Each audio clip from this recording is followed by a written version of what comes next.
Elon Musk has the green light to build a high-speed underground transportation route to Chicago's O'Hare Airport.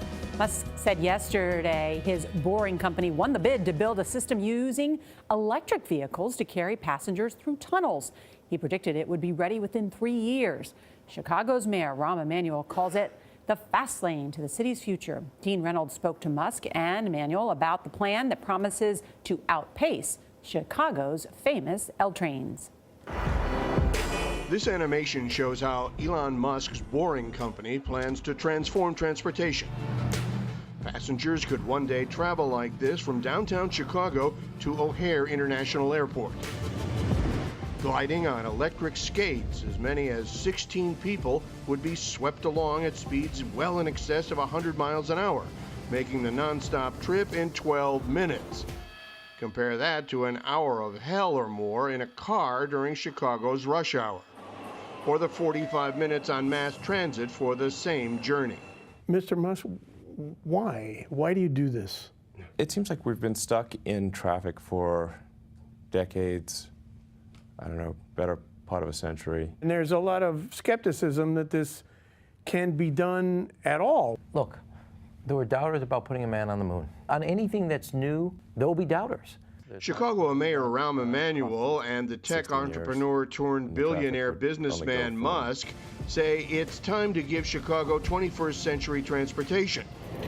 On Thursday, they visited the proposed downtown station, which happens to sit underneath the CBS News Chicago Bureau. In fact, if someone can even detect that we're digging the tunnel underneath them, we want to buy the technology they invented.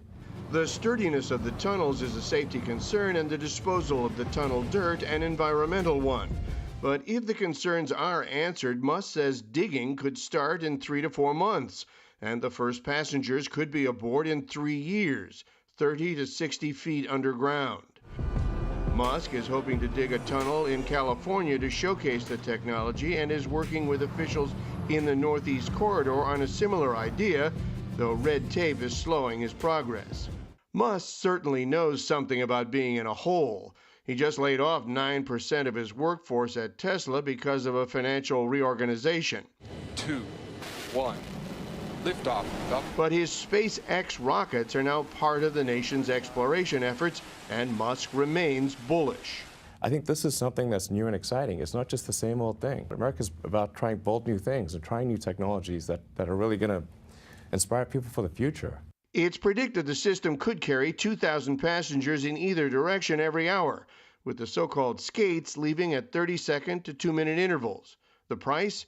$20 to $25, or about half what a cab ride would cost. Shortly before we spoke to Musk on Thursday, he addressed the possibility of failure. If we fail, well, I guess me and others will lose a bunch of money. For CBS This Morning, Dean Reynolds, Chicago.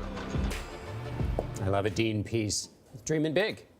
I support his visionary. I do too. Yeah, I do too. And every time we see the figure about laying off 9% of the Tesla staff, I think it's important to say that it's not affecting the production staff that is still working on those Model 3 cars.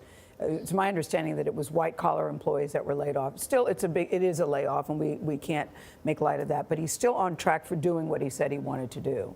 And he Can we please have one of those here in New York City? I was thinking that too. Faster.